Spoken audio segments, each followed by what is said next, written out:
What we've been looking at is a trip to the moon. It's an illustration from a book by Jules Verne written in the last century, long before such a voyage through space was even conceived of as possible. Reality has more than once been foreshadowed by fiction.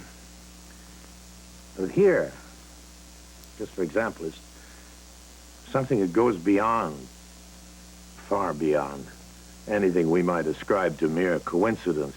In 1898, a little-known author named Morgan Robertson wrote this remarkable piece of fiction about a luxurious ocean liner, larger than any ship existing in its time, filled with wealthy passengers and a rich cargo. On its maiden voyage, this ship, labeled unsinkable, struck an iceberg one starry April night and sank in the cold waters of the North Atlantic. Now, 14 years after this book was published, a British shipping company, the White Star Line, built a vessel of almost exactly the same dimensions as those imagined by Robertson in his novel. It, too, boasted a list of wealthy and famous passengers and made the audacious claim of being unsinkable. One starry night in the North Atlantic, one April night, April 14th, 1912, it struck a giant iceberg and vanished beneath the seas. Now, the similarities of size, speed, and fate are truly incredible. But the most startling parallel of all, Robertson named his fictional ship the Titan. Its real-life counterpart, as we all know, was the Titanic.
dead ahead, sir.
When the Titanic went down, nations around the world were stunned. It became known as the worst maritime disaster in history. Millions of people lost confidence in technological progress. No other modern event has inspired such a steady and overwhelming flow of books and novels and poems and songs and movies.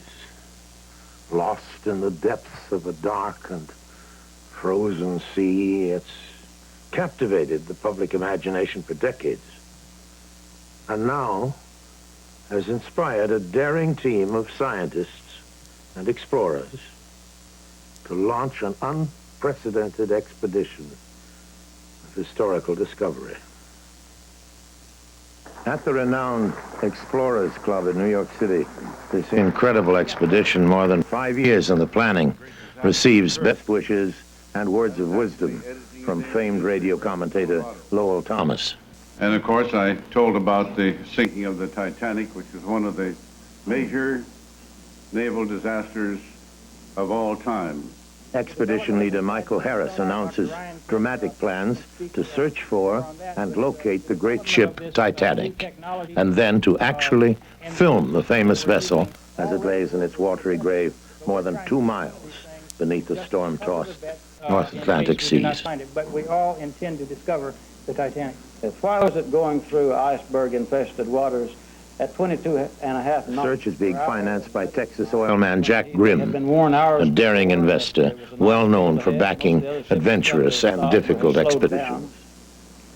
And that's one of the answers that we hope to find when we reach the Titanic.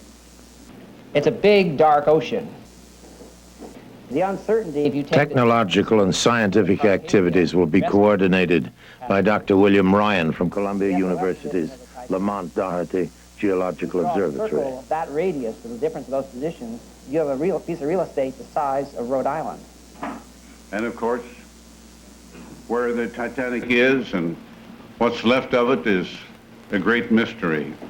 And if Mike Harris and Mr. Grimm and their colleagues can solve that riddle, it will certainly be a magnificent thing to accomplish. And I'm sure that everyone connected with the Explorers Club is anxious to cooperate in some small way. And good luck to you, Mike, and good luck to you, Mr. Grimm, and so long until tomorrow. On July 7th, 1980, a 39-member crew assembled at the Tracor Marine Shipyard at Port Everglades, Florida, in preparation for an historic voyage.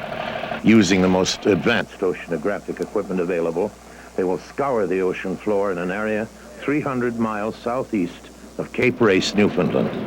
Somewhere 13,000 feet below, in the dark, icy waters, they hope to locate and photograph the wreck of the unsinkable Titanic.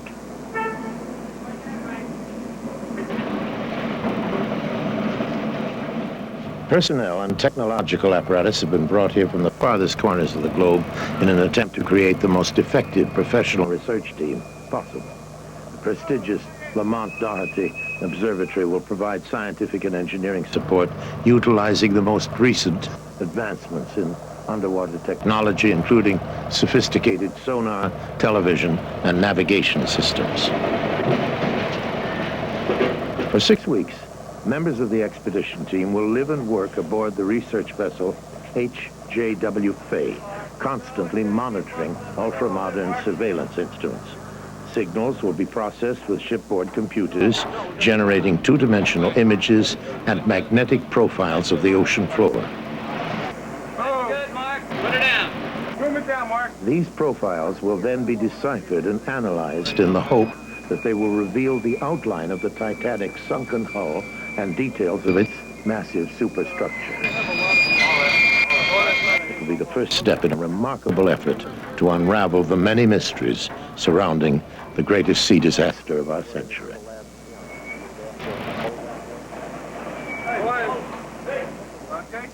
Dr. Fred Spiess, director of the Marine Physical Laboratory at the Scripps Institution of Oceanography, will direct the complex underwater survey at sea.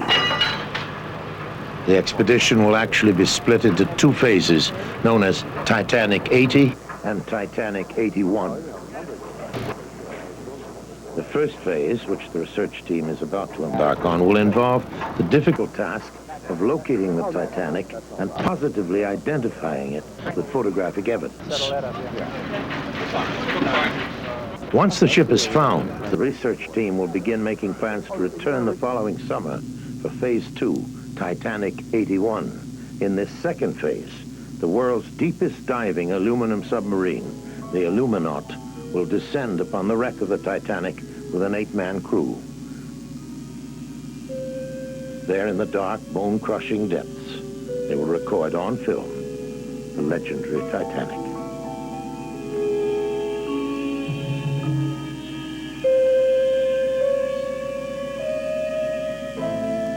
The skipper of the Illuminaut on that historic journey will be Captain Art Markell. All this plastic has to be renewed. It has a life of about 10 years, and that's about all they know about it as far as its longevity. So I just pulled this viewport out, and you know, this... How this heavy is that? Isn't that heavy? Pretty heavy, but it withstands the full sea pressure. Right. Sea pressure is on the outside. This is 19 3/4 inches, and what you're looking at from on the inside is 4 inches in diameter. See, it's binocular? Right. So your cameras are going to be up against it. Yeah.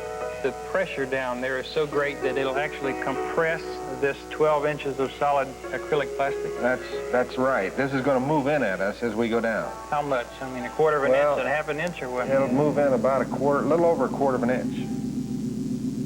With a cylindrical hull 6 inches thick, the 50-foot-long submarine has the capability of working at a depth of nearly 3 miles beneath the surface. It will explore the outer shell of the Titanic, recording the incredible sights with specially designed television and motion picture equipment. Then, 2 remote-controlled robots will be sent out to probe the great ship's interior with powerful lights and color television cameras. What they find may surprise and shock us, for at that great depth, the icy water contains little oxygen, a condition which could have preserved what is there in an eerie state of suspended animation. The Illuminaut's 2 manipulator arms, equipped with hard grips and tools to cut away entanglements, will carefully examine the wreck in detail, retrieving the items of special interest or value.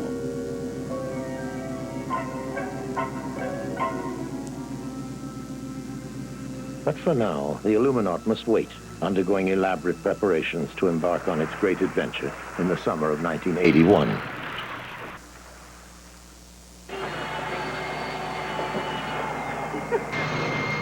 Meanwhile, the crew readies the maze of unique equipment for the complex search operation that lies ahead.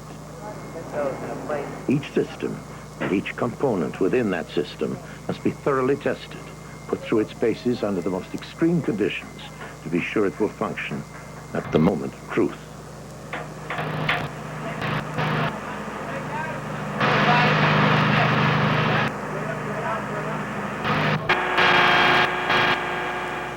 The camera sled is readied by the crew for a shakedown test.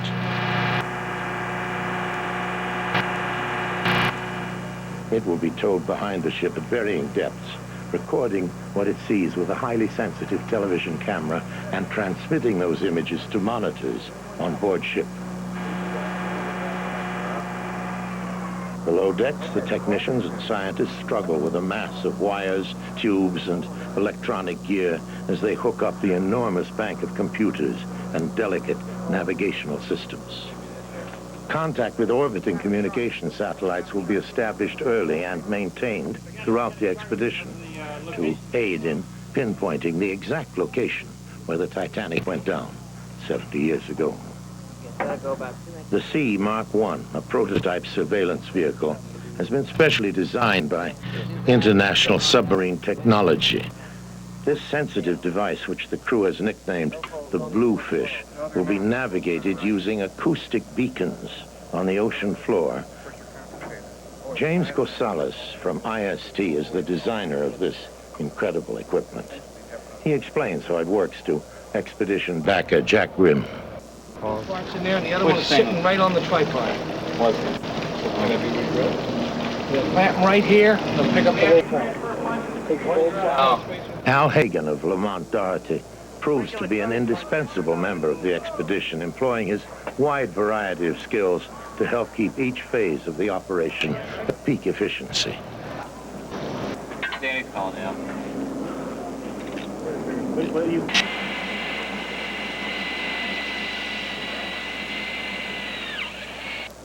After days of preparation, the multitude of computer interconnections are nearly completed and ready to be made operational. No, it shouldn't be. What are you on? No, the 1 kilometer. 1 kilometer, okay. The technicians cross their fingers hopefully as the last few systems are hooked together. 1 second rep rate. Yes, affirmative. Okay, starboard. Okay, starboard side scan. I love it. Try the one in the back, the sub-bottom.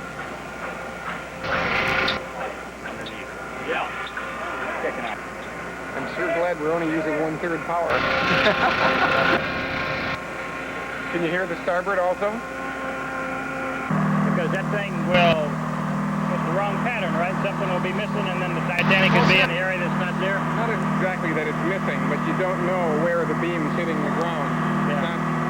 It doesn't make the same kind of an image. It's got to be completely parallel with the deck. Right, you'd like it to be. Yeah. Oh, man. You did it. Really? We did it. We did it, yeah. Takes a big teamwork, huh? That's right. Everybody in our plant spent a lot of very long, hard hours on this thing. How many hours? We're very excited. How many months? Well, about 3 months we've been building this, a project that usually would take about a year. You got it done in 3 months, right? We really did. But after we're finished with the Titanic, it will be used all over the world, right? Hopefully. All right. When the elaborate electronic apparatus is finally switched on, surprisingly, everything works. Normally skeptical, the scientists are delighted and amazed. Pardon me? Pinging that everything's going all right. It appears to be okay. Okay. Can you give us a shout at the outgoing pulse? Sync. Got it? Oh, nice audio. I'm trying to phase up that recorder. Okay. It's decided at the last minute that the expedition's good luck mascot, Titan, will have to remain behind.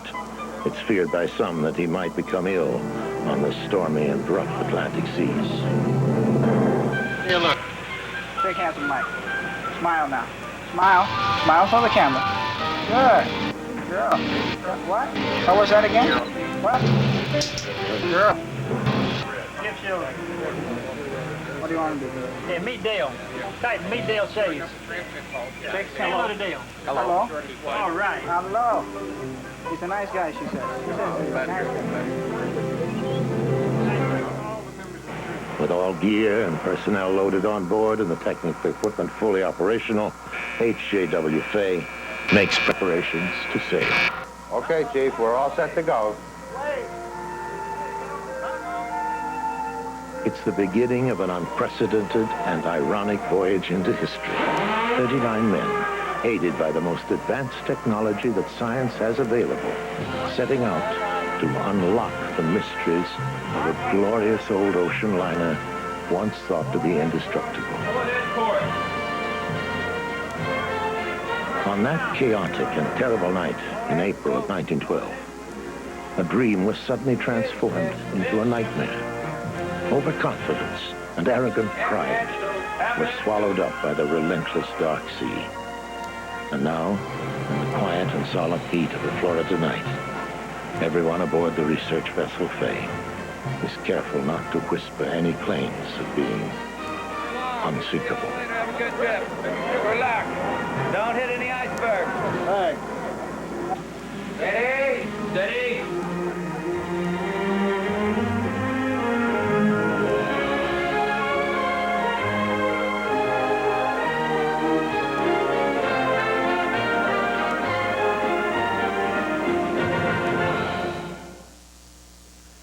The Titanic was a floating city, condensed into a neatly defined class structure.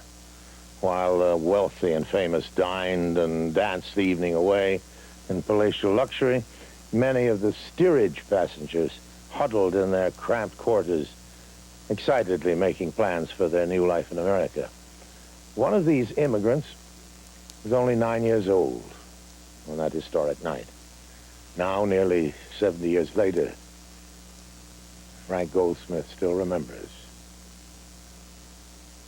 And we had to get up onto the boat deck and walk forward slowly, of course, because they were filling those lifeboats. And then when they'd get one filled, we'd have to move forward a little bit more until finally we reached the very front part of the ship, right near this funnel. And there was Mother and I saw a line of men with our arms locked together. We got in between this line and slowly walked forward until we reached the edge of the boat, and then we were helped into this lifeboat, collapsible D. I shortly began to cry, and Mother put her arms around my neck and forced my head into her breast, because a moment before that, an explosion had occurred when the ice water reached the final boiler room. That was the one that was producing the electricity aboard the ship. After a short moment or two, however, I heard some ladies cry out, "Oh, it's going to float." And so Mother released me, and I looked back right where I had been looking before, and I saw the tail end of the ship aimed straight at the sky, and it just seemed to hang there. But very soon, however, it began to disappear out of sight into the water. Years later, Frank Goldsmith moved to Detroit, Michigan, where he lived in a small house just a few blocks from Briggs Stadium. And on warm summer evenings, the roar of a screaming, cheering crowd of baseball fans would echo across the neighborhood, sending a chill of recognition down his spine. To him, it always sounded like the nightmarish chorus of panicked screams he'd heard nearly 7 decades ago as the Titanic slipped into the dark seas. Even more frightening is his vivid recollection of a mystery ship, a vessel so close that it could have rescued everyone on board, but didn't. The ladies had seen a boat in the not too far away, which wasn't coming towards us, but going away from us. And they were trying to attract its attention by sacrificing some of their clothing by igniting it and holding it aloft to try to attract the attention of this boat. It didn't stop, however. Some believe that the vessel was the Californian, which was drifting several miles away, but there's much evidence to the contrary, so the mystery continues. A very real ship was assigned the grisly task of recovering the Titanic dead. Wooden coffins and 100 tons of ice were stowed on board the cable ship McKay Bennett, and on April 17th, she steamed away from Halifax, Nova Scotia in search of bodies. Hundreds were recovered from the freezing water, many mutilated beyond recognition. The crew of the McKay Bennett took up a collection to bury one helpless victim, a 3-year-old child, unidentified and unclaimed. Bruce Ismay, president of the White Star Line, sailed on the Titanic on its maiden voyage. 5 years earlier, he had conceived the idea of building an incredible luxury liner that would be unsinkable. Now, despite the law of the sea that women and children be rescued first, Bruce Ismay survived disaster, mysteriously replacing an assigned crew member in Lifeboat C.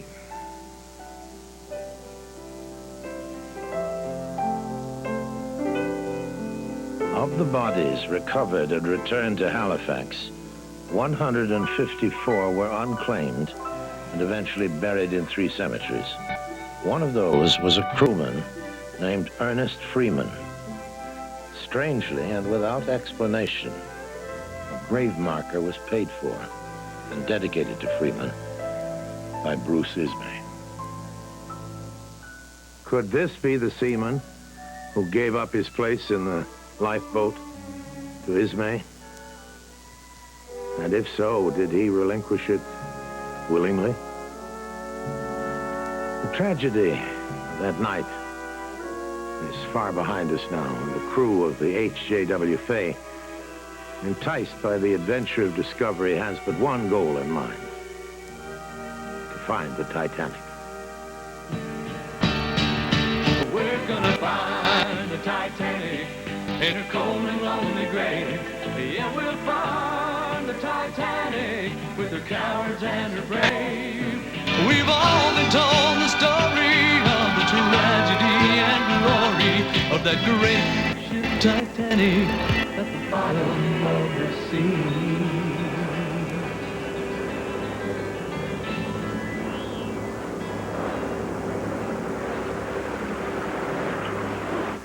A target. There's a ship called the Briggs that's on the bottom out there in fairly open terrain, and so we'll spend ourselves probably 24 hours, if the gear works well, towing back and forth in that area.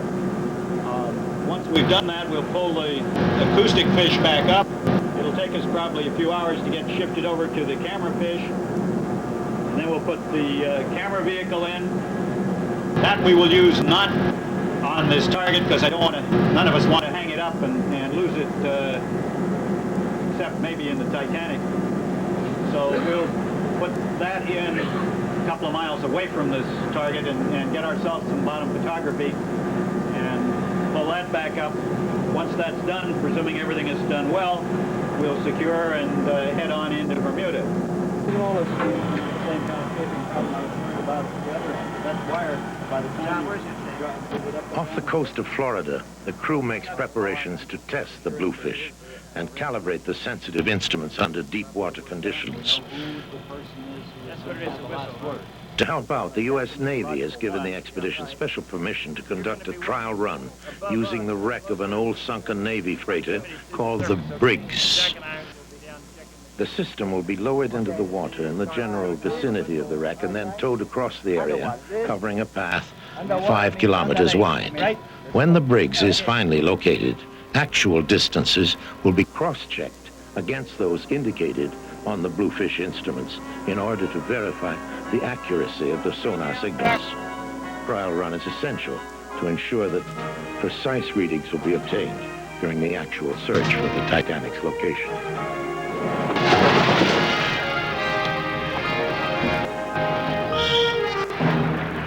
Topside's up. Are all the pulse links down? Pulse links at 0. Okay. Transmitter's off. Okay, power it up then. Let's go. Okay, power up.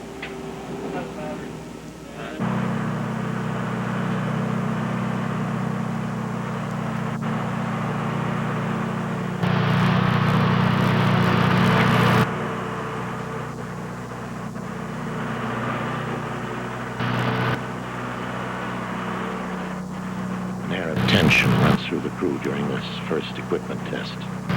If everything goes smoothly without any serious hitches, they will consider it a good omen. A malfunction could cast a shadow over the expedition.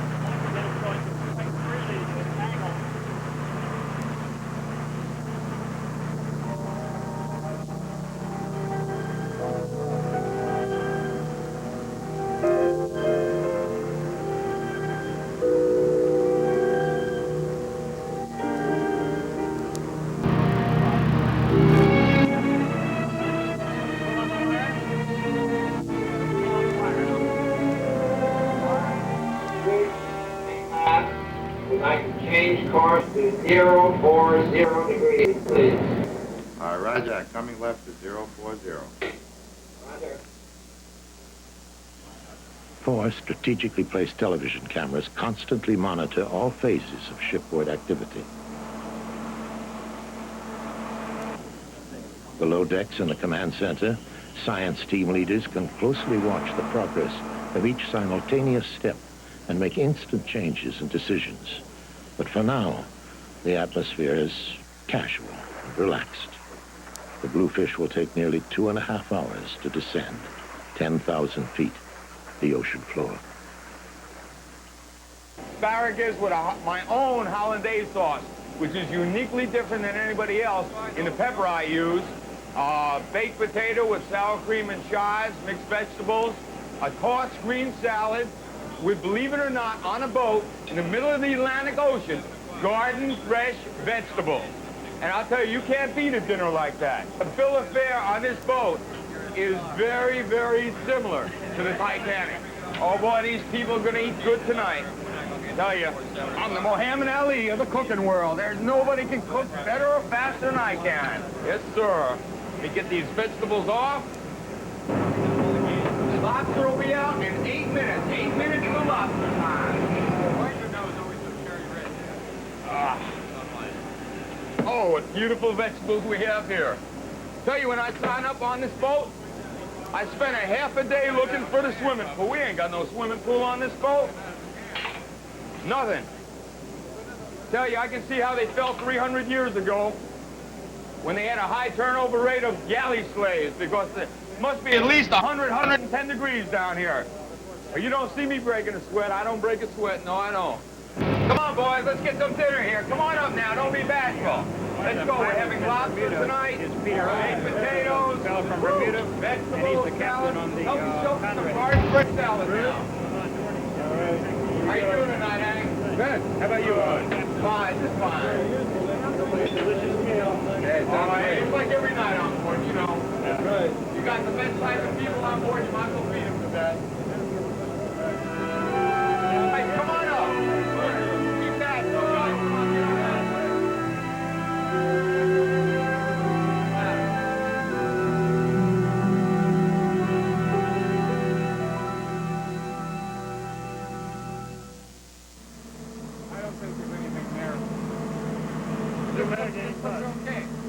Then, as darkness falls, the first crisis of the expedition occurs.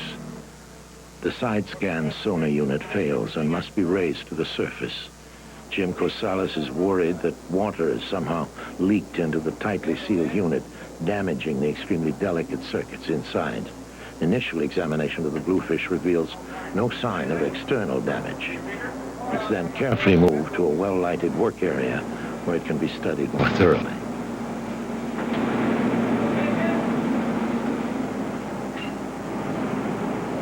Well, if there's any water in it, there's not much. Wait a second, you'll always have a little bit around that a minute. Yeah, I know. It's okay. It's okay. Yeah, you always have a little bit of water. Yeah, you're right. It's not water, it's oil. Well, that's good news. Now we gotta find the ground ball. Listen, do you want good news, Bill? Tents out? Pardon me? You want to take both ends out, or you want to check this out first? I think we're going to have to take both ends out, because we might as well continue looking for the noise problem we had, as long as we've got it in here now. All right. What's the good news? The good news is that there's no water in there. There's no water. Why would it lose power? No idea. We'll have to look for that. But I'd much rather have it lose power for an unknown reason than lose power because it was full of water. That's the good news. All right, I'll take it. You want to? Okay. All right, go ahead. I'll take it.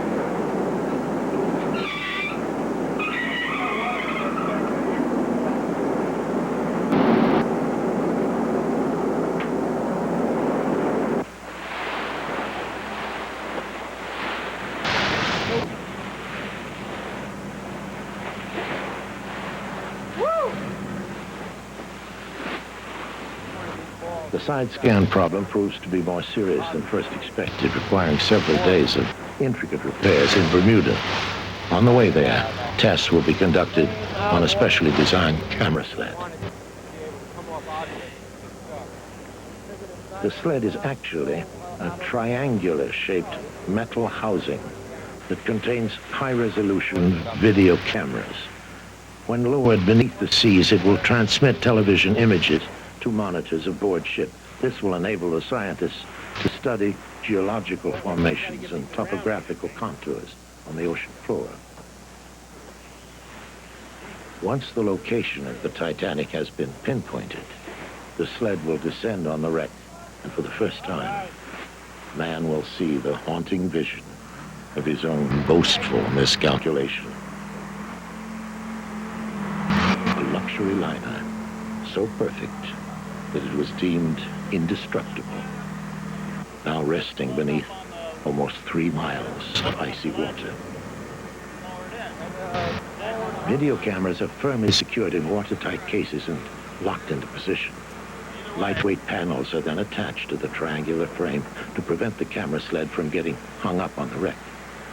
This protective measure will prove extremely valuable when working around the Titanic itself, for if the camera sled became caught on protruding metal, the long cable to the surface could snap, sending 12,000 feet of heavy cable spiraling down over the ship like a mass of tangled spaghetti.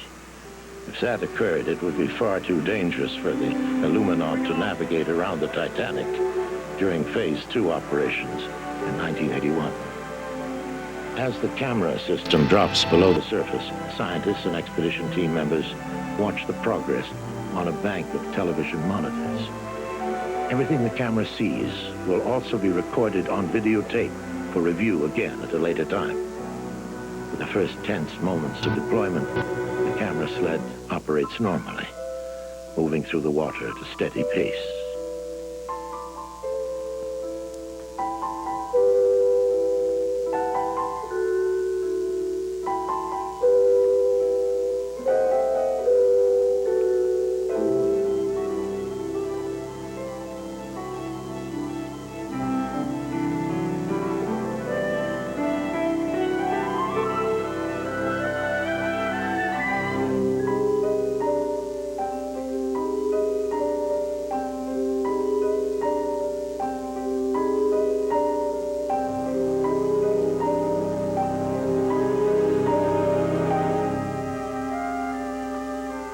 What's the overall opinion of the test that we've been having? TV looks good? TV looks very good. We haven't, certainly had thought we'd have to work a lot harder to make some sacrifices to get that TV to work, and it's really come through very nicely. Yeah, super.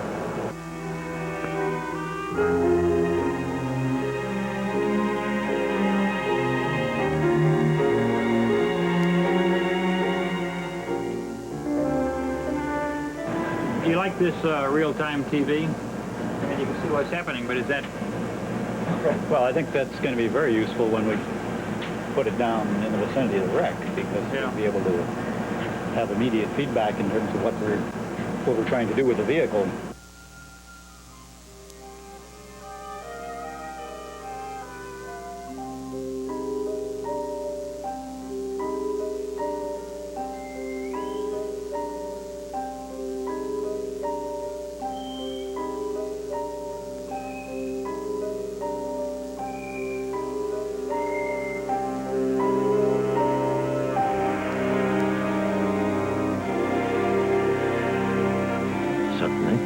Strange shape moves across the video camera's lens, practically blocking it. At first, it's thought to be a large shark, investigating the odd contraption that has dropped into his world. The weird thing we're seeing here is the panels that have fallen off. What's caused that, Bill? Well, we overlooked the... According to Dr. Ryan, the force of underwater currents has torn the panels off the camera sled frame. Designers of the system have failed to accurately take into account the enormous stress factor created at extreme depths.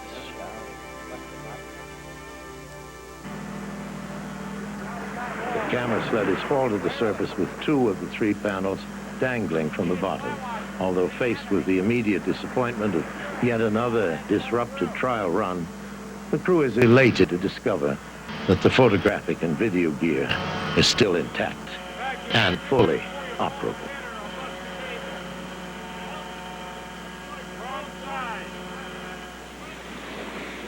In celebration of the successful video run by the camera sled, the ship's colorful chef, Al Kaplan, has baked a cake.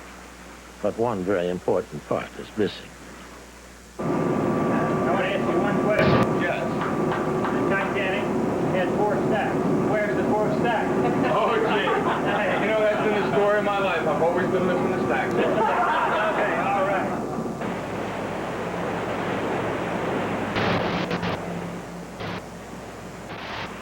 It's Chef Kaplan's first time at sea, so Mike Harris and the film crew decide to help him experience the rollicking initiation. I'll tell you what happened, all right?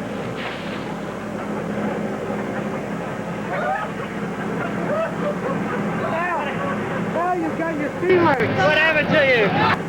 Well, What are you doing all wet? no, I don't know. I just took a shower, I think. What's the matter with you? The only pair of clothes I own. Boy, I'll tell you what happened. Don't throw any more water on me. about 3:30 in the afternoon, the bosun wakes me up and he tells me, you better secure that galley because it's getting rough. Yeah. And I've heard seamen and people talk about rough weather, and I haven't seen it. I have my sea legs. I don't want any more sea legs. More rough weather. So anyway, I go, I tie everything down, Mike. Yeah. Everything. Yeah. And I'm cooking dinner, and we're rolling, and everything was all right. Go ahead, Joe. That's the board.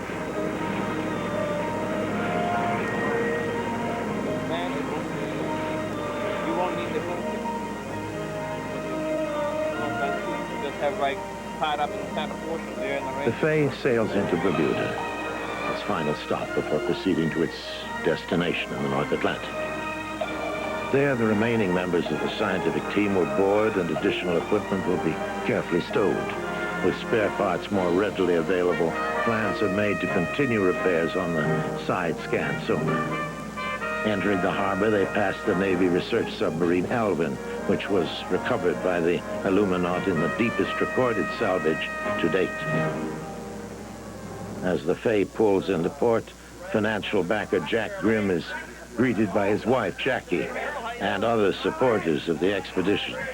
The excitement generated by this historic venture is reflected in the faces of those who've come to meet the ship. If there's a big target out there, why, you get a very strong echo back, and that will make a very black mark on the page. Dr. Fred Speece explains operation of the Bluefish to J. Lewis Reynolds, chairman of the board of Reynolds International and developer of the deep submersible Illuminaut. With them are Marvin Steffens and Alton Howard of International Expeditions. Out at the extreme range, even, we should Still get show up a there. fair number of pulses as we go along on a target of that size. So we'll gradually paint ourselves a picture, and I think the general plan we have is to primarily to navigate with Loran C while we're doing that part of the survey, because we can make fairly long, more or less straight lines. Okay, transmit off. Transmitter on. Okay, is the telemetry going to come up? Power coming up. Power up. And Telemetry we is have up. uplink telemetry. Okay, here we go. And here she comes on the scope. Ready? Yeah. Start transmitting. Starboard side scan on. As members of the science team labor to repair the side scan sonar, one of the most vital pieces of equipment on the expedition, the remainder of the crew welcomes the opportunity to enjoy a few days of recreation in this tropical paradise. Bermuda is another world, 700 miles at sea. Just the Look at that beautiful beach. It's like a friendly melody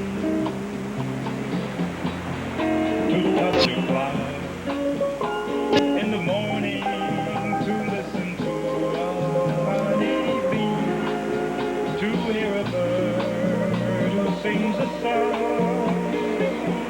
just to say that he is free. Bermuda is another world. Turn around, I'll tell you why.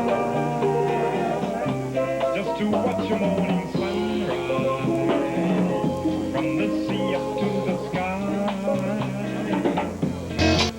to look across on the harbor and see a multi-colored sail, to water ski on the water that always leaves a snowy trail. Bermuda is another world. Turn around and you'll be gone, but there'll always be a memory that will linger on and on. Stop port. Stop your port exit. And then someday I'll hear you say, Half ahead, too. just as I have said today, Bermuda is another world.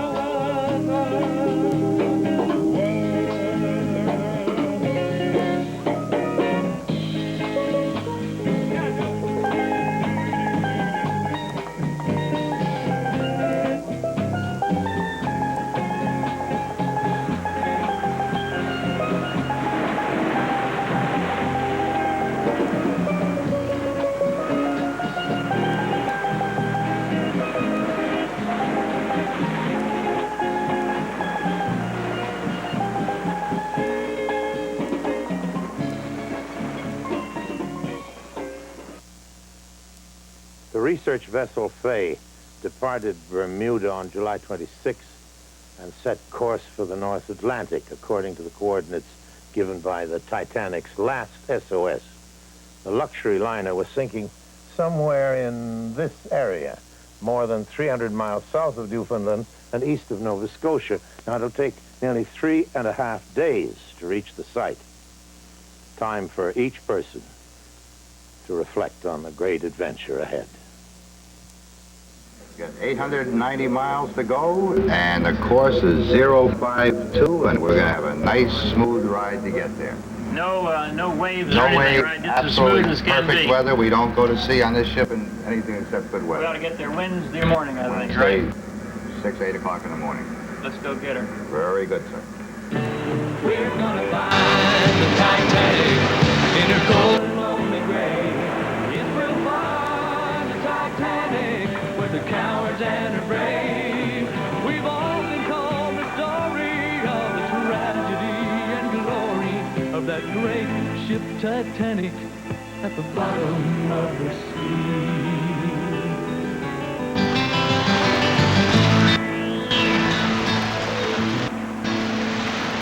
Norm, why did you decide you wanted to captain the Faye to go find the Titanic? Well, the regular captain wasn't available, and I knew the ship. I know the ship as well as anybody, so I figured I'd better take it myself.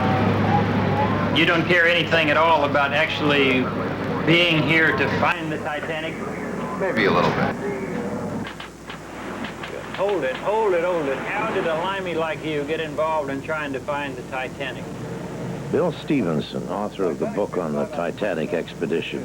Curiously, my grandfather was captain of the last of the China clippers, and he just got into telegraphy. And when I was a very small kid, he used to tell me about the Titanic as a lesson. He was a Scots Bible thumper. And he said, my boy, never get arrogant, because the Titanic taught all of us a severe lesson. And it's been in my head ever since. It's part of legend. And I thought I'd like to come along and do a book on the discovery of the Titanic. I got rheumatic fever on a dive in Greenland. 52. They figured they couldn't use me anymore after that, so they sent me home. I spent 7 months in Spain about 2 years ago, and I had to come home for personal reasons. You care anything about finding the Titanic, or is it just another job to you? Oh, well, it's a job, but I hope that we do find it. It's a lot of expense and time and effort gone into it. I hope it's a successful trip.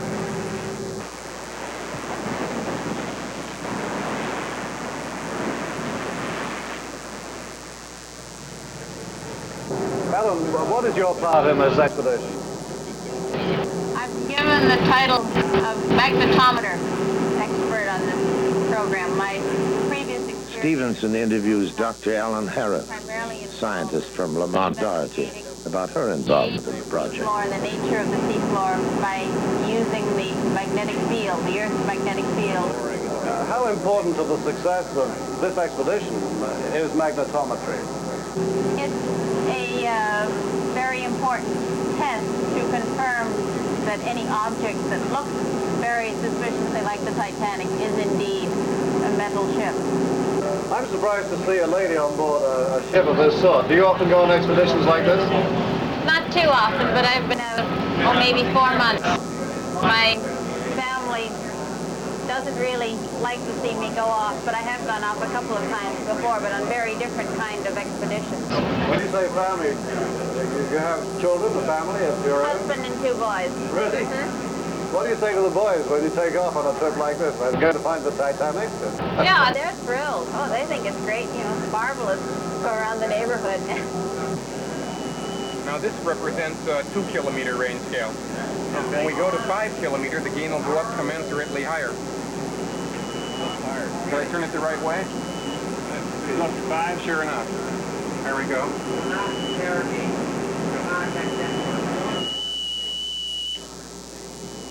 Now I'll cut down another factor of 10. You can see that this takes 4 seconds now. We transmit, we turn up the gain for 4 seconds and then transmit again. the signal goes all the way out, 2.5 kilometers. Right. It takes 4 seconds to go all the way out and come back. That's right. 2.5 kilometers. So we're actually covering 5-kilometer width. That's right. About 2.5 kilometers on each side of the towfish. And this is unique, right? I mean, there isn't any other system like it in the world that has this type of a range.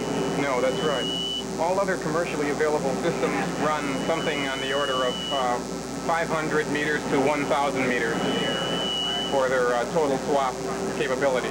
So we'll be able to search a larger area and it will take less time to find the Titanic, hopefully. That's That's right. the whole name of the game. That's the idea.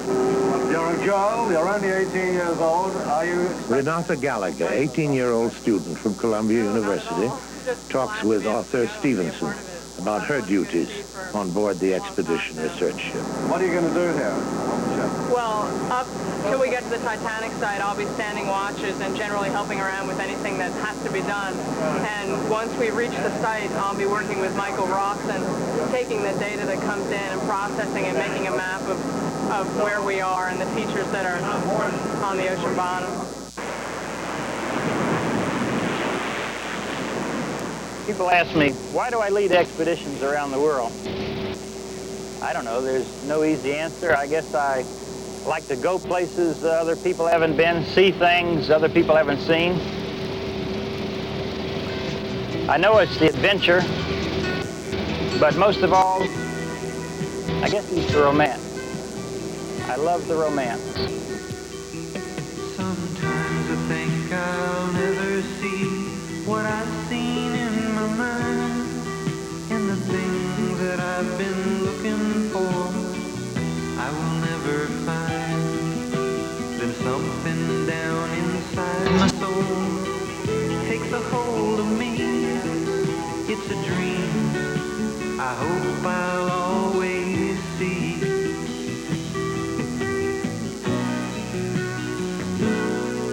Romance is what moves me, taking a chance instead of passing it by. Romance is my mind and my soul. It's the single most important part of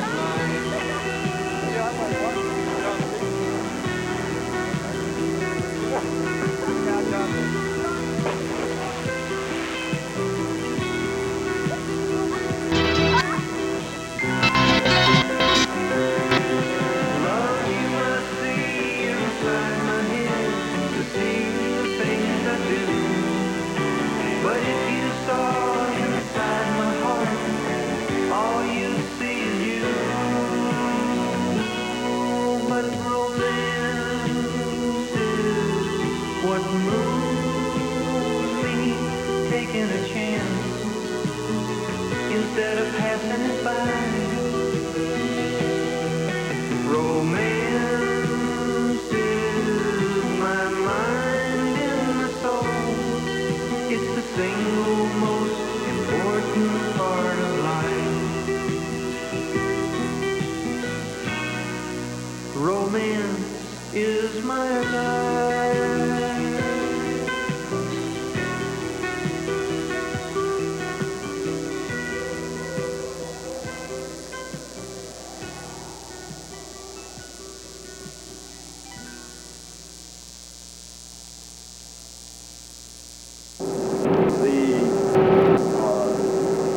Place at which Titanic thought it was at the time it sent out its SOS signal is right here at this spot we've labeled Site 1. Let's put it, we got one some kind of a marker on there. She was headed in this way, ran into the ice pack that was about in here somewhere. The next nearest ship was the Californian, which was headed in pretty much the same direction and was ahead of Titanic. When she got to the ice along about 10 o'clock at night, her company policy was that they would stop and just wait it out. So she stopped, and it was while she was stopped that Titanic came in and hit the ice. Yeah. Some people think that people on the Titanic could see the Californian, in which case one of these two positions is in error because they're too far apart for that in any realistic way. So the Titanic could conceivably have been up as far north as here if the Californian's position was right. Or if, in fact, we find the Titanic here where she thought she was, then, in fact, the Californian has to be down here. Either that or it exonerates Captain Lord of the Californian, who claimed that he was too far away to have been any use. That's just one of the arguments that will resurface, I presume. And we hope we'll be able to clear that up. Right. 142 right next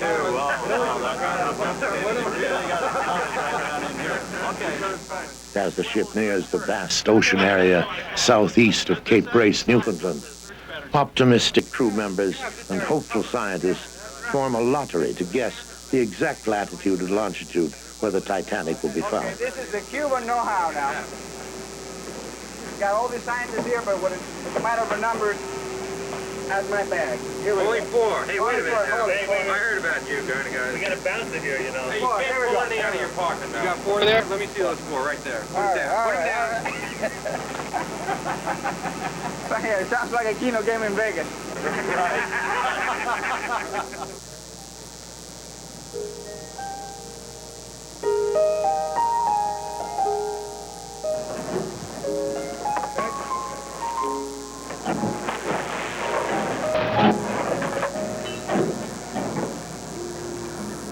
Approaching the site historically considered to be the location of the Titanic's last coordinates, the researchers launch a series of 3 transponders. They are dropped into the ocean at 5-mile intervals in a triangular pattern around the site.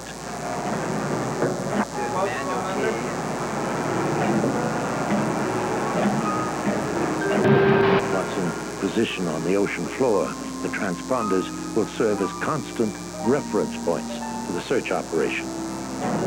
Their signals are sent out from the ship at regular intervals and then bounce back.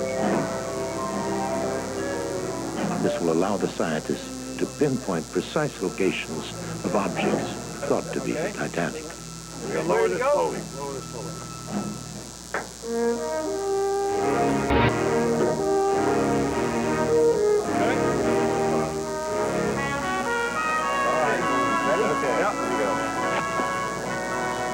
Now, watch your sink. There she goes. Let's hope this is not another disaster at sea.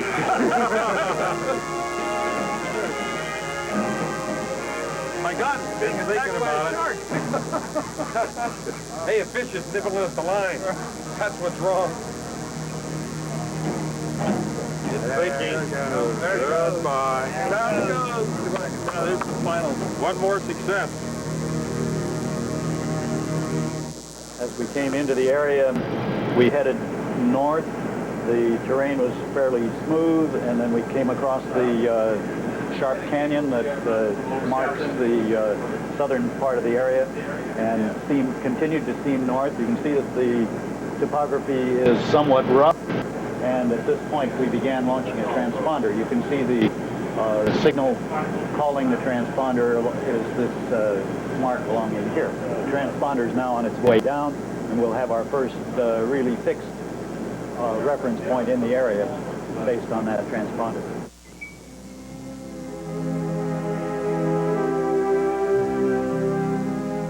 In this animation, a signal is sent out by the ship's echo sounder and then bounced back by the transponders. A device towed out of the ship interprets the returning signal and then transmits the information to computers on board for analysis by the scientific team.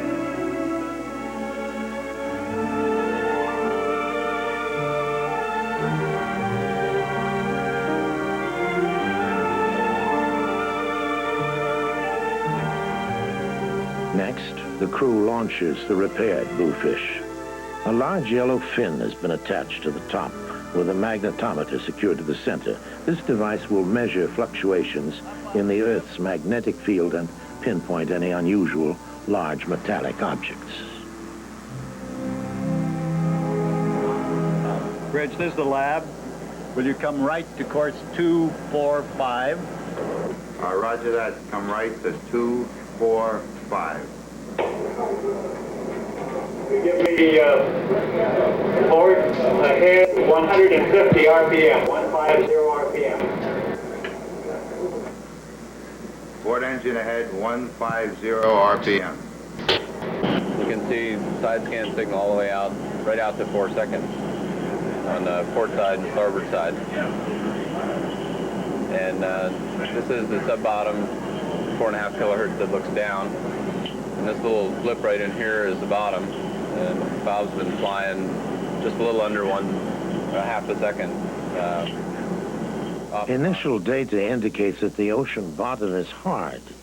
That's good news for the research team. There had been a worry that the Titanic might be covered by thick silt or buried in deep mud. So there appears to be no penetration. If we were in a place where the bottom was as soft and soupy as we've been led to believe, we ought to see more penetration than that. So you think it's a nice hard bottom? Yeah. The Titanic should be sitting on the bottom and not sunk down in silt and mud and that sort of thing. Yeah, acoustically it's a hard bottom.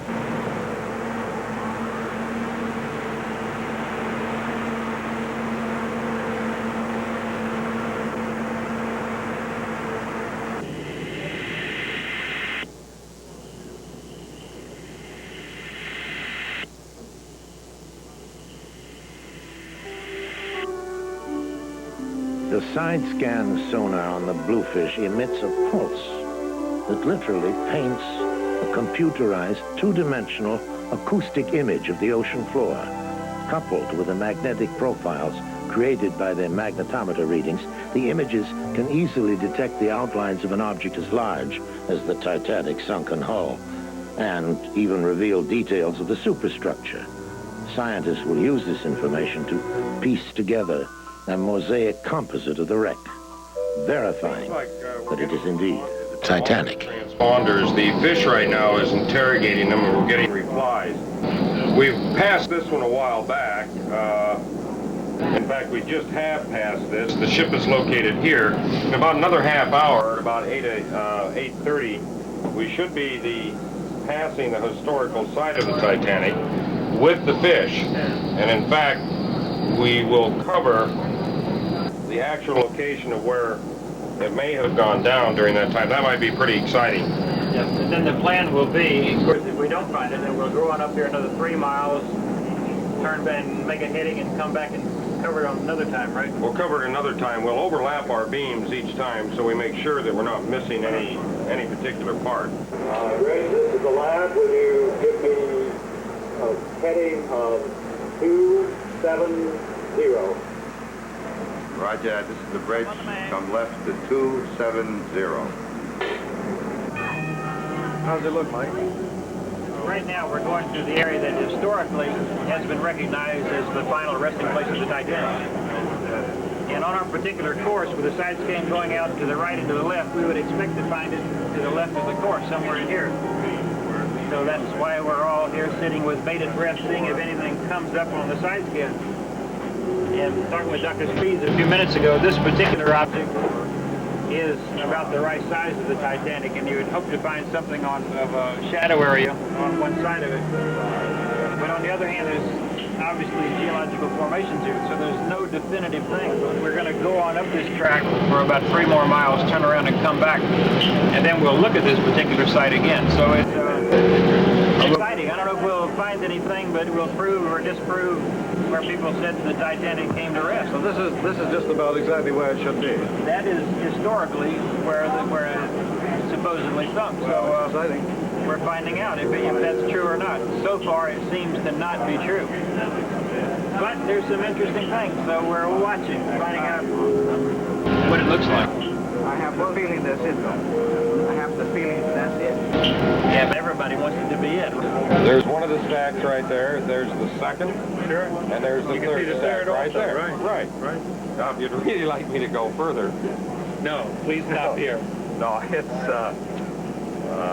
I don't know. With all of this here, it's very hard to pick that kind of stuff out. You can let your mind do a lot. Next lot pass for on a you, 1 though. kilometer scale, we'll see it. That's beautiful. We are finishing the northern The research area. team has searched for 4 days and covered more than 300 miles of the ocean floor. But still, nothing is found. As the search area widens, hope for an immediate discovery begins to dim. 40 miles an hour. And we've taken a track down here into the wind. Then, another crisis. The magnetometer begins to behave erratically, providing signals that are strangely inconsistent. It's feared that powerful currents in the deep reaches of the ocean are playing havoc with the stability of the bluefish, ravaging the large tailfin. They're very erratic. The vertical field used to be something on the order of 46,000 gammas or something like that. Well, it's cycling down to 20,000.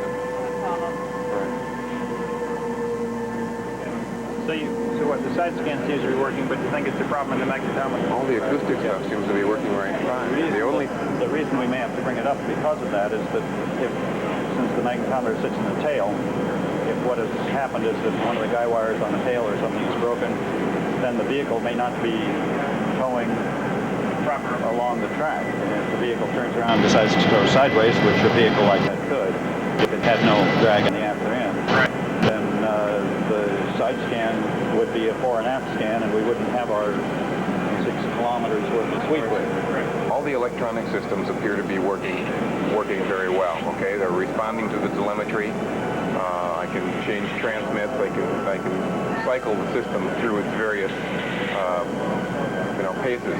But the magnetometer is giving spurious readings, almost as if the magnetometer itself is moving around. Well, it's right back there by the hydrophone. It's making the noises, so it's logical that if it was rattling, the hydrophone would pick it up, bouncing against the stern of the vehicle. That's true. That's true. If anything has come loose associated with the magnetometer, it would explain both symptoms that we're seeing.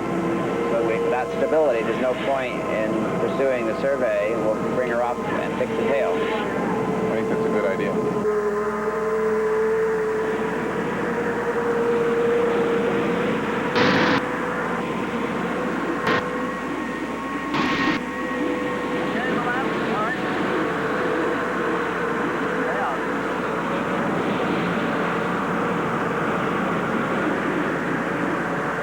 Up on the jib, we'll lock it. On with the hook. Right. Make your direction from Wayne and put in the zip leg. The cause of abnormal magnetic readings can be seen at first glance. The entire tail section housing the magnetometer has been ripped off by the tremendous wave action and swallowed up by the sea.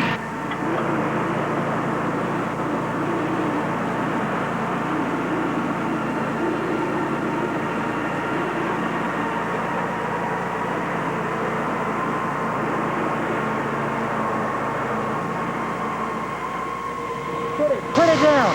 Put it down!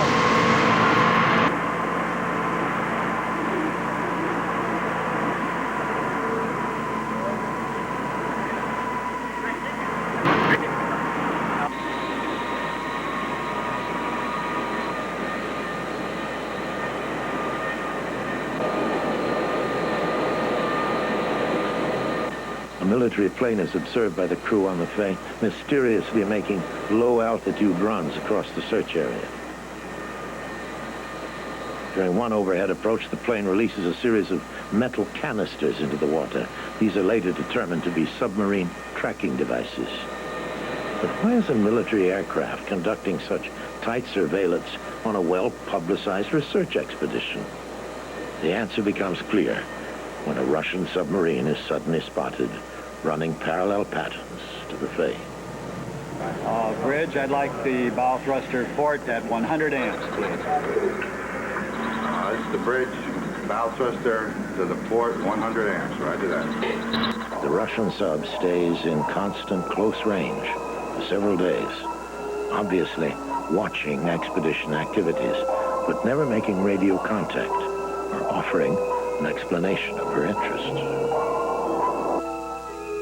What possible concern could the crew of a Russian submarine have for a group of scientists and adventurers in search of a sunken ocean liner? Was it the fascination of imminent historical discovery that lured them to this area of the vast ocean, or was there some other, more questionable motive? While the entire world waited for the word of success, the Russians hung on tenaciously down there like an underwater detective shadowing a suspect. I think it is. I don't know. I think it's going over to this. Yeah, that's part of that package there. Yeah,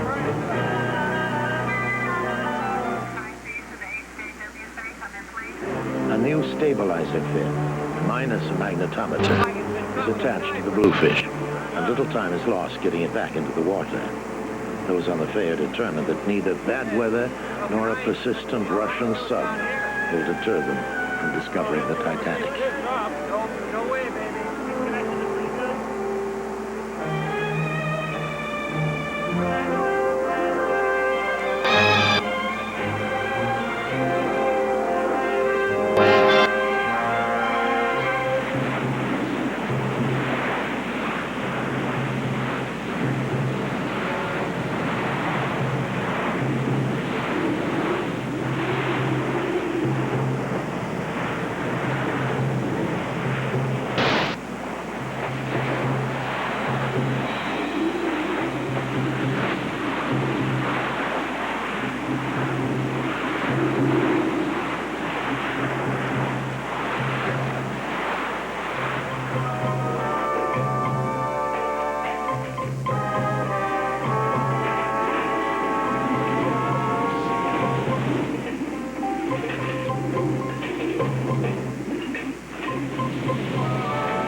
Device that could measure the magnetic field on 3 axes. The magnetometer has been irretrievably lost, but not scientific ingenuity. Jim Corsalis and Bob Bookbinder gather a mishmash of spare parts ranging from discarded wire to a plastic shampoo bottle and cleverly fashion them into a simple but workable magnetometer. And our supply of wire is minimal. Took apart an old motor to get some wire and some current transformers. We hope to use these coils as the basis of the magnetometer. Inside here goes a small plastic bottle of water. And you use distilled water in here and measure the precession frequency of protons around the Earth's field. There's an amplifier we've cobbled together on this circuit board with a circuit that alternately polarizes and depolarizes the field coils. So we're about to test this thing, and hopefully this afternoon we can put it in the water and see how well it works.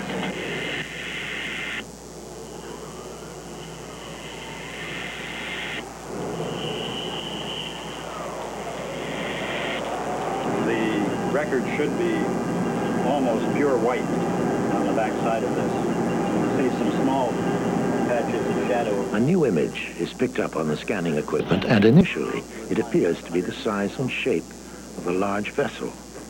But as the computer interprets the information, a very different image begins to form. It soon becomes obvious that what is thought to be a ship is only another geological formation. It looks like rocks and not the Titanic is what it is. Yes, that's a mountain. Yes, right.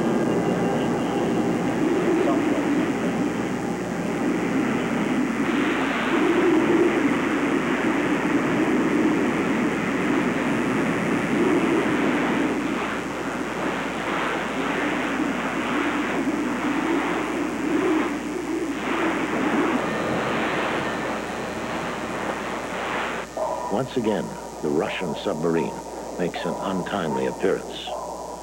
Some members of the expedition speculate that the sub really has no interest in the Titanic at all, but is actually concerned about the newly created side-scan sonar. With its highly sensitive ability to detect objects on the ocean floor, the side scan could negate future military strategy by the Russians. Norm, you've been at sea most of your life. You know how difficult it is to navigate out here in the North Atlantic. Do you think it's possible that we'll be able to find the Titanic? I think it's possible if the ship went down where they said it went down, if we are where we think we are, and if the ship is in one piece. Now, with the speed that we're going, surveying this area, and the length of the ship, if we saw the whole ship in one piece, we'd only see it for 5 minutes. And that's, you know, an awful small shot. If the ship was broken up, we may not be able to recognize it. We may be on top of it, but we may not be able to recognize it. Where's the guy? Where's the net? Where's the net? Come on. Where's the net? Don't let him. Oh, no. He got through. Get him again. Oh, get him. Got it. All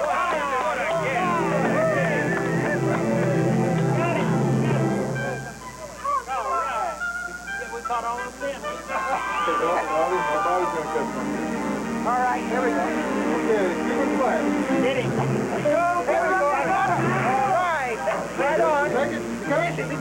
Oh, there he is. Watch it. Watch the line. Watch the line. Look at that jump. All right. Get him in. Right. Get him. Where's the... Blow your balls spot, Joey.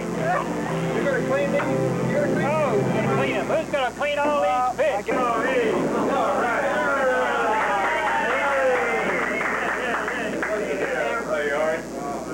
I hope you like this dolphin that we took. This is original with shuck sauce. This is my own recipe for dolphin with shuck sauce. Shuck sauce, yes.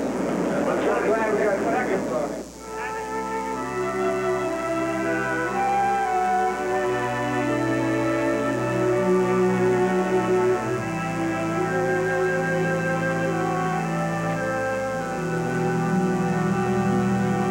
What's your theory? Where do you think the main area we should search for?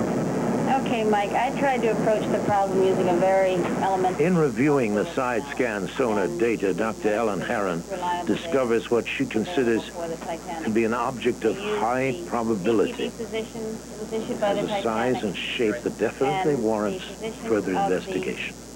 Carpathia and the survivors that was given by the Mount Temple early the next morning.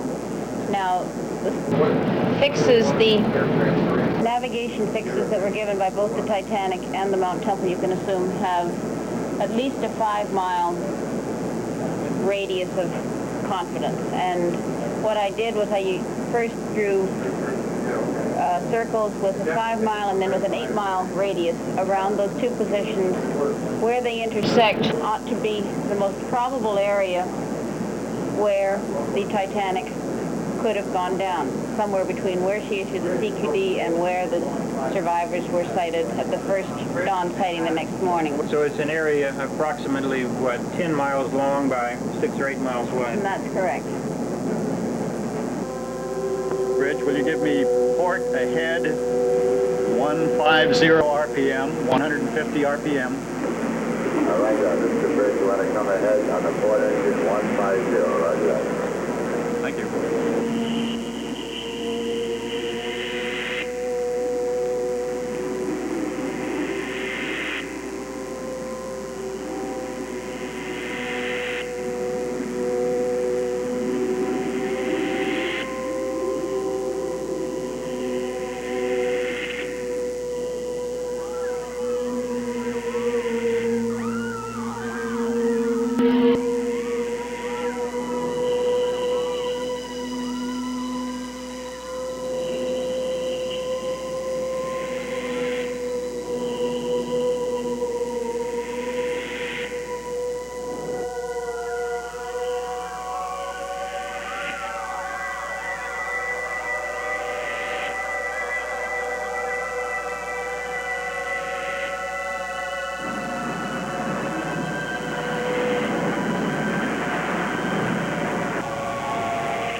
270.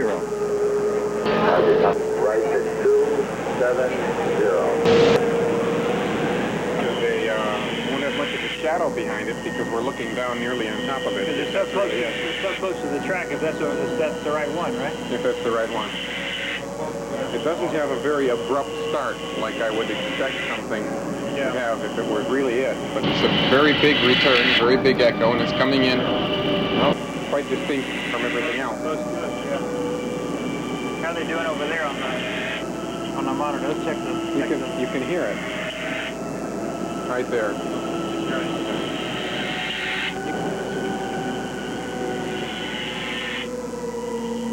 Man, there's something out there. It really is. It's a nice big echo right there. You can see it about 2/3 of the way across the You screen. can't tell, though, if it's a geological formation or a ship or what. No, we can't. Except on the recorder, if it's nice and sharp, then it should be That's something. right. As we finish the scan, as we get past it, if that signal dies out, everything else stays the same, then you'll be able to identify it as an isolated target. 23.3 north, 38.8 west, heading right this way. I don't know, Chucky. You got some small problems. Got a hurricane heading this way and a gale heading this way. I don't know what's going to hit us first. That really sounds good, doesn't it? Charming, just charming.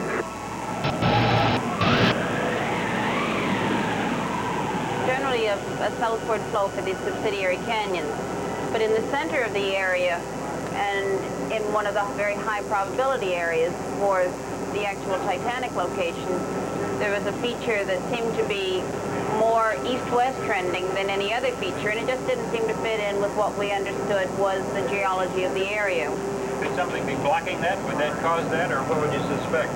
Well, that's what I wondered, and we went back. We also, from our first crossing of the feature with the deep toe system, had detected a reasonable shadow and some kind of a strong signal from this area. So we went back with the 2-second sweep, and finally with the 1-second sweep. We really gave this quite a bit of coverage, and each time we got a stronger shadow, and the amplitudes of the feature looked to be quite reasonable.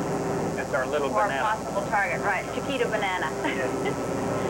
Ellen, we've been through hundreds of square miles of side scan records, but we haven't seen an object like this where we really have a shadow. What do you think causes something like that? The fish is over here, and the shadow starts here and ends here. The dimensions of this shadow are such that it requires a relief of about Titanic. Yeah, this size seems to be the right size for a Titanic and width.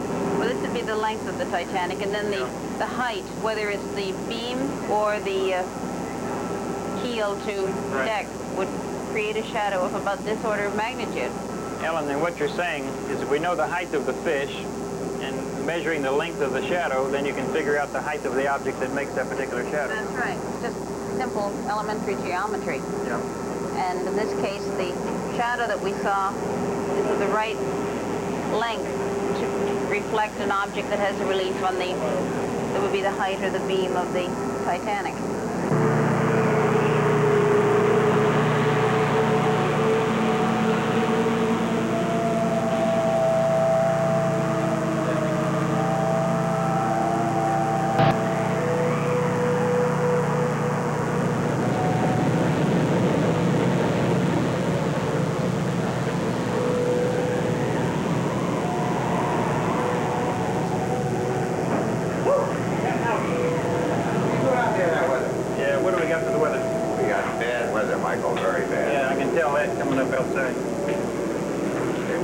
Two problems. One is the gale center coming north of us that we've been experiencing for the last couple days. Two systems. This is the third one in about a week. Unfortunately, this is going to pass about 120 miles closer than the last two. Thought we were supposed to have good weather today. We should have had a break today. Yeah. This gale center is... What's the barometer doing? She's dropping now, so it's getting closer. Yeah. What good news have you got? The hurricane's not here yet. That's the good news. Hurricane? Hurricane, yes, sir. Hurricane. Unfortunately, Hurricane Bonnie is located down here, and she's heading north-northwest to pass close to us. It will be here in this area about 2.5 days. 2.5 days, huh? Yeah. Bill, we're in big trouble. Well, what's the effect of this linking up with this weather pattern over here? What's it Okay. going to do to us from now? What's happening now, the hurricane has absolutely no effect on us whatsoever. Yeah. The gale coming north of us will leave us in the wake of the gale about 48 hours of nasty weather, at which time the hurricane will pick up where he left off. And I can see a week. So we're whacked out here for a week. I'd say so, yeah. I got to get the camera package in. Tell Spees right away to get the damn side scan up, and let's get the camera down, see what we got.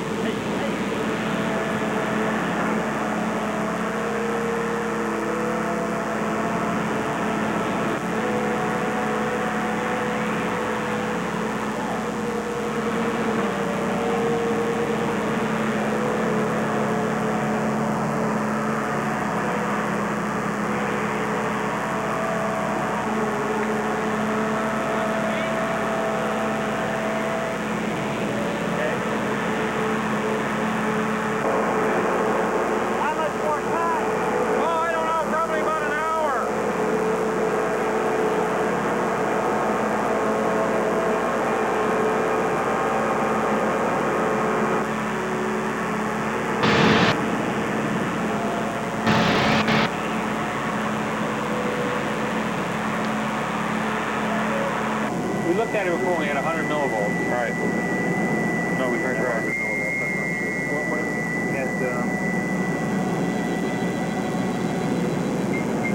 Jim, what were the numbers? I think there were like 20 to 50 millivolts coming into this thing. That's right. And that's what we could see here because it's full gain on this thing. We were able to get, a division or two. Right.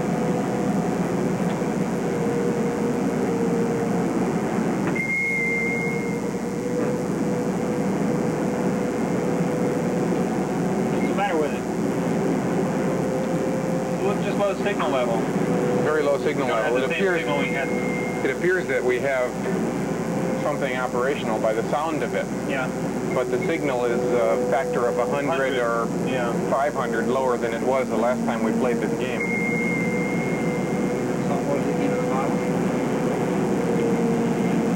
Not likely. I think all of a sudden you hear a snap and a crackle and nothing. Yeah, everything's behaving very well. But it's usable like this. It's just a little mysterious. So if we pass over some metal, it'll still register, or what? I don't think we've gotten to that stage yet. But we'll have a computer program in 45 minutes that'll plot the thing, and then we'll be able to see. Okay. That'll have That's effectively right. We'll be able to see if the magnetic field varies in a nice orderly manner when we start to lower the magnetometer towards the bottom.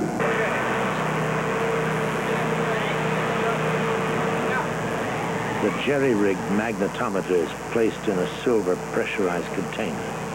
To give the lightweight device enough stability, it's encased in a large metal weight appropriately dubbed the Yellow Pig. Hopefully this added bulk will allow the makeshift instrument to safely ride out the savage currents below. Now, let the train go.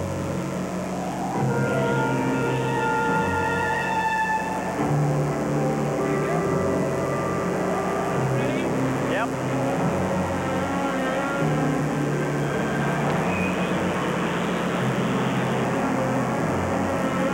Let it stop rolling for a minute here. Down on the main.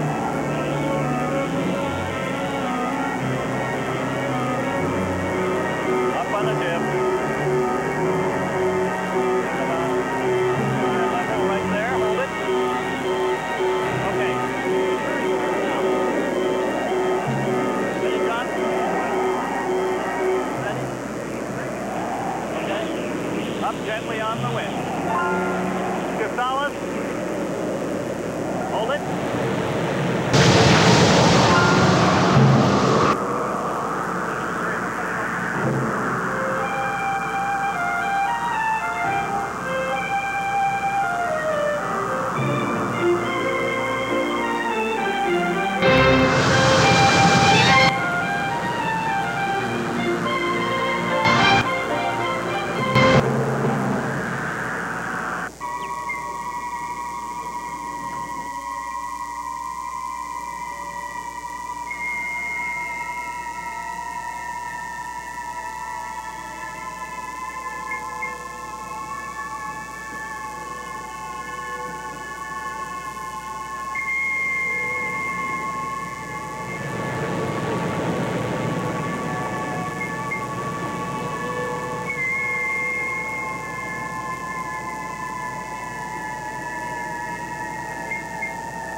search goes on, while the exhausted crew maintains a desperate night vigil. With the camera sled unable to descend, the very last hope for discovery lies with the makeshift magnetometer.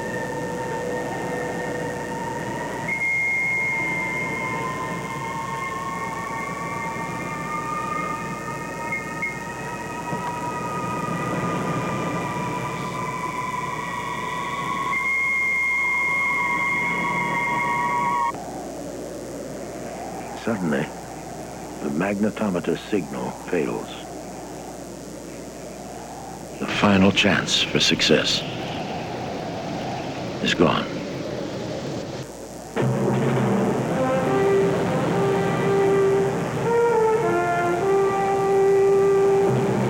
Outside, the powerful sea continues to batter the ship unmercifully. Once again, triumphant over the technological presumptions of mere mortal man.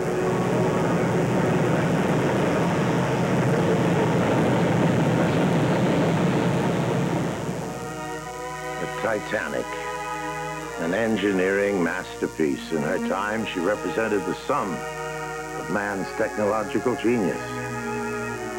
Now, at the bottom of a dark, forbidding sea, she is tenaciously protected by the very force that put her there. Engulfed in a haze of mystery and speculation, she resides seductively just beyond our grasp. But that's soon to change. Let's examine the accomplishments of Titanic 1980. When cross-checking detailed contour charts, Dr. Ellen Herron discovered an unusual target. That target was located here. The revolutionary side-scan sonar, developed by James Corsalis, revealed a target with the same basic proportions as the Titanic, also at this location. Now, according to established fact, the Titanic struck an iceberg here and drifted to the northeast, putting the historical site of the sinking here, the very same spot. So all the evidence seems to point to this specific area, the precise location of the unsinkable Titanic. Well, armed this time with the certainty of exact coordinates and the versatile capabilities of the deep submersible Illuminaut, the expedition team will return to the North Atlantic in the summer of 1981. And there, the intrepid adventurers will descend to the ocean floor and finally touch the incredible Titanic.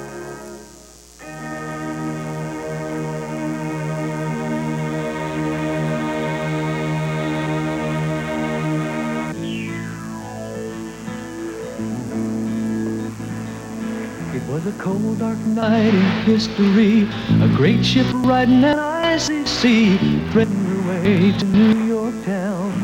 Struck a berth that took her down. Way down beneath the cold Atlantic, way on down. All the passengers in panic. The unsinkable ship Titanic took a voyage to history. She took 1,500 helpless people down beneath the sea.